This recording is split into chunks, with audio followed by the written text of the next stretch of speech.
You're listening to the Public Health Entrepreneurs Podcast with your host, Dr. Charlotte Huntley. Greetings, everyone, and thank you for joining me on this episode. On this podcast, we explore topics of interest for professionals at the intersection of public health and entrepreneurship. My name is Dr. Charlotte Huntley, and I'm thrilled that you've decided to join me on this episode. I'm a public health entrepreneur with well over 20 years of experience in healthcare and in public health, and I've supported so many entrepreneurs along the way. This whole podcast is dedicated to public health entrepreneurs and everything under that umbrella. Now, I've been also a podcaster since 2017 and love using the podcast platform as a way of connecting with my community and sharing information.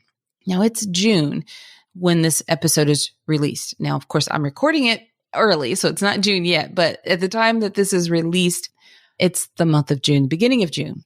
And you may be listening to this at a very different time of the year, and that's okay. It's still relevant information, but I did want to put into context. June is a really good time to check in, like the mid-year point for your goals, but really any time is a good time to check in, and you'll hear me explain why in just a moment. Goal setting, first and foremost, should never be a set it and forget it exercise. You don't just, everybody gets excited about their goals at the beginning of the new year. They'll set a goal, set an intention, but then often kind of forget about it and get busy with the day-to-day and the keeping up with things. And you don't think about it again until you get to the end of the year. So I highly recommend, and I also teach this in our mastermind group program, setting a yearly goal, but then also breaking that down into quarterly goals, and then further breaking that down into monthly goals, and then go further and break it down into a weekly goal, and then even a daily goal. I think it helps us to stay focused and set intentions for what we're doing and how we're spending our time. It also helps us to know when to say yes to certain things and say no, because if it does not align with the goal that we set for ourselves, then it's a no. If it's something that moves us closer to that goal, it should be easier to say yes, right?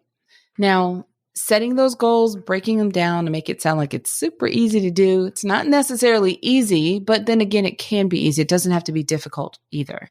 I think it's a matter of just actually doing it. So in our group mastermind program, we have a workshop where we sit down together and I walk everyone through it, and they set goals. And then we have activities throughout the mastermind, the online experience. It just kind of helps you go back to what your goals are. So for the sake of reviewing to stay on point, I think it's important to review your goals monthly, quarterly, and this mid-year point if you happen to be listening right now in June. So the end of June is a great time to review how far you've come so far. And then at we get to December. I think of December, or really for me, it's November, December, somewhere in that time frame.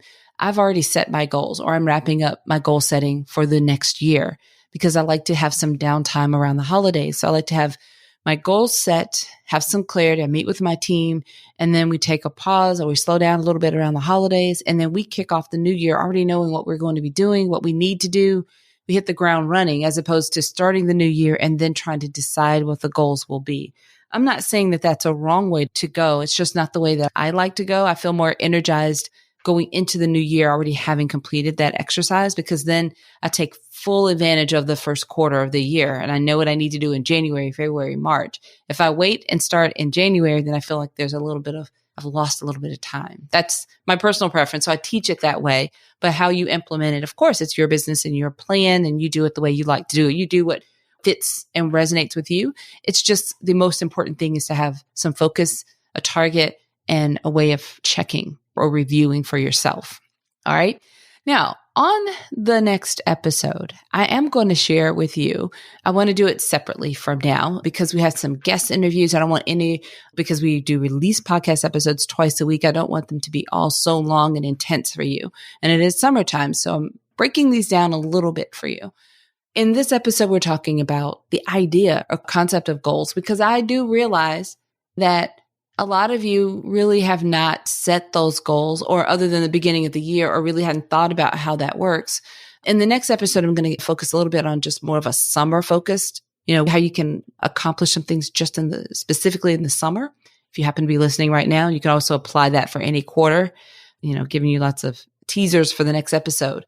But for right now, let's spend just a few more moments on this whole concept of goals, because you may feel like, well, I'm behind. I just won't worry about that until the end of the year and I'll just start fresh. I don't want you to do that either.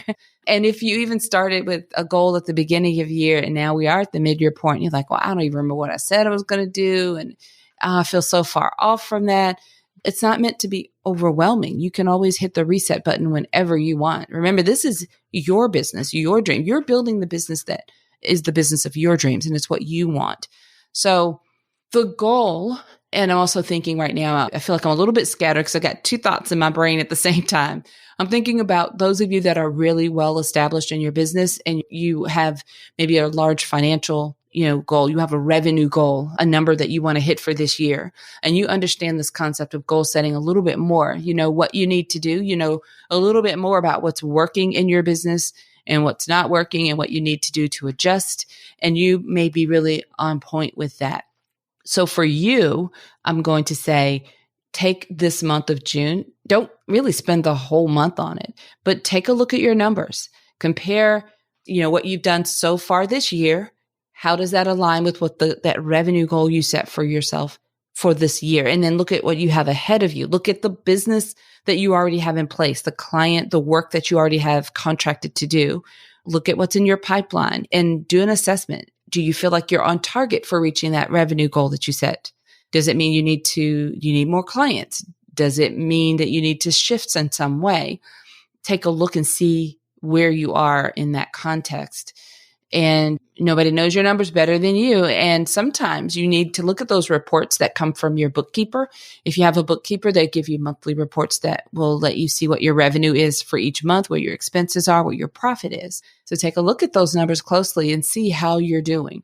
Compare your numbers. This is a good thing to do. Compare. You don't, of course, have your full first half a year, because this is, if you're listening in real time, this is the month of June. So you haven't even completed the month yet. But you can have all of your numbers up, including your report from, say, May. And the only thing that's missing are your numbers for June. But you already know, and again, I'm speaking to my seasoned entrepreneurs now, you already know what you have that you're working on, and you have expectations for revenue that will fall in this month. So you can put together a really good estimate of what your numbers will look like for this first half of the year at this point. And we don't need exact numbers. We just need a really good estimate to give us some sense of where we are with these goals and what needs to be adjusted or changed. I could go into the weeds with this, but I won't. I love this stuff. And those of you that have worked with me, you know how I feel about it. It wasn't always this way. This was the stuff I would avoid. As long as my bank account was not negative, we were good. That was my philosophy for a long time.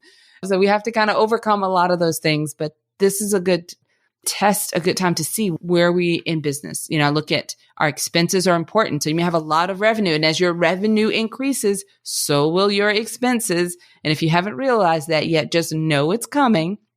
We just added to our team, and particularly Laura was part-time and now is full-time. That's a huge shift in payroll.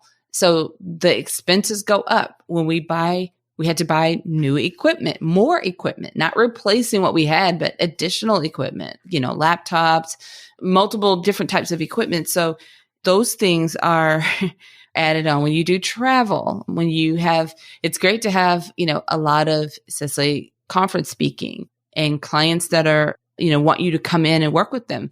But those expenses come along with it. Even if you're billing for it, that revenue goes up, but so do the expenses. So it's not that it's a bad thing. It's supposed to happen, but you want to look and see, make sure that you're being profitable. And you want to look and see, meaning you want to make sure that your revenue is higher than your expenses, and that difference is your profit. And you want it to be on that end. You don't want your expenses to be higher than your revenue.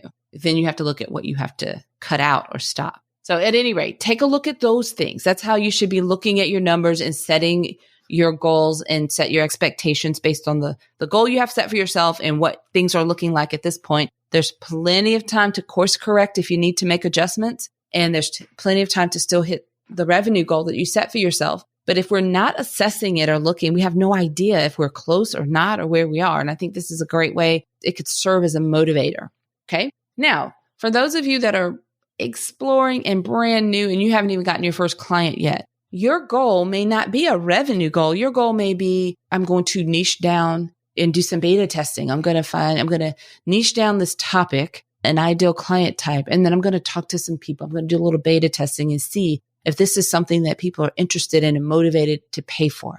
Like that may be your goal for this quarter or for maybe the first half of the year. And then the second, once you know that this is where you want, this is validated, this is where people are spending their money, they're motivated to solve this problem and they're interested in working with me, then your goal may be, I want my first client. You just need to put your goal into perspective. And maybe you're even more beginner than that. Maybe you're just trying to decide if there's anything that you could even do as an entrepreneur that would be rewarding to you. Maybe you've worked in the field for quite a while. You've been in the industry for a while and you know a lot of different things, but you haven't figured out like what you could do that would feel right and aligned for you. And that your goal could be just to search that out and determine that. Then that's your goal. And then like, okay, what are you going to do to move you closer to that goal? Those are the things that you need to, when you decide this is what I want to do, then you set aside some tasks that will get you closer to that goal. And you break them down by quarter, by month, what you need to do week by week. And those are the things that can make goal setting and review exciting, because review is not a time for punishment. It's just to assess and see where you are compared to where you want to be. All right. I hope this is helpful. I don't want anyone to feel a negative implication from goals, like I didn't do this, or I'm so far behind, or I'm so far off. Nothing negative, but more as an opportunity to assess where you are. And it points to where you need to put your attention, efforts, and resources. And maybe it is a matter of, I need to hire some support or a coach or some more guidance, a deeper dive into whatever it is that you need to do to get you closer to your goals. So goal setting and goal review go hand in hand. Remember, goal setting is not a set it and forget it exercise. So please don't do that. But even if it's been a while since you've reviewed your goals, or you didn't set one at the beginning of the year, it's okay. This is a great time to just pause or hit the reset button and start fresh. Maybe you don't even remember what the goal was you set. That's okay. Set one now. What would you like to see the end of the year? How would you like to wrap up the year? Think about it like that, and then set that goal and decide what you need to do to get there. All right. Now, we have some great resources in addition to the episodes on this podcast that I'd like to share with you. And it's really for any stage of where you are in this journey. Right now, we are working on some really exciting new resources, especially for those who are at the early stages or just exploring this entrepreneurial path. And that is because we've received we're not surprised. I know there are a lot of people looking for this type of support at the very beginning. And there are a lot of resources available out there, not, more so than there used to be. And people are often asking and want to hear from us. So that's one of the reasons why this podcast exists as a free resource to entrepreneurs on all phases of the journey. But if you're specifically really just getting started and looking for some resources and support, then check your inbox for emails that we send out, because we always notify our list first about what's going on and what's coming up. And we often ask for your feedback. We read those, any feedback you give us, my team, we read that. It matters to us. And that's how we create what we create. It's based on what you tell us that you are looking for or you need. So if you're not already receiving emails from us, just go to our website, which is publichealthentrepreneurs.com. Scroll all the way to the bottom. You'll see a little microphone icon and a button that says subscribe. Just opt in there and then just start keeping an eye on your inbox when we send out those emails so that you are in the loop. Okay, so those of you that are established, my entrepreneurs that have been in business for a while, you have your established business, anyone that has already gotten their first client or their first few projects, you're past that first point there of first client, first projects, or on the way up to whatever the big revenue goals you have. If you're in that category, then I encourage you to explore our mastermind group program. It is best suited for established entrepreneurs, and we work together online and as a strong, close community online.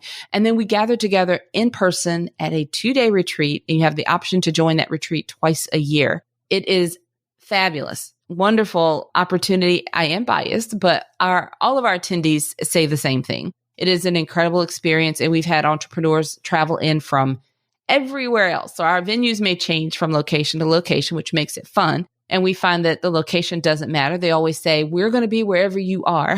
And we've had attendees show up from the UK, Guam, all over the US, and we're always thrilled. So if you are an established public health entrepreneur, then we encourage you to seriously explore that program, our mastermind group program, because it is a great resource for you. If you'd like to learn more, then please visit our website, publichealthentrepreneurs.com. Click on Mastermind. All of the details are there. Remember that we only invite people to join who have applied to the program. So if you look at all the information and you think, oh yeah, this is a great fit, I want to be a part, I want to learn more about that mastermind program, we encourage you to apply. We only open enrollment twice a year, and that's in June and December. And we only invite people who have submitted an application. All right, as we wrap up this episode, I'd like for you to help us spread the word about this podcast. I'm going to simply ask you to just share our website with someone in your network, publichealthentrepreneurs.com. That is one of the easiest ways. You can certainly share directly from the podcast app that you're listening to through a text or to social media. And then if you are on Apple Podcasts, then please consider writing a favorable review of this podcast if you're enjoying it, and give us a 5-star rating. We would absolutely be thrilled. Regardless of what option you choose, we just appreciate you helping us share about this podcast. All right, everyone. Until next time, have a fantastic rest of your day. Thank you for listening. Visit publichealthentrepreneurs.com to learn more.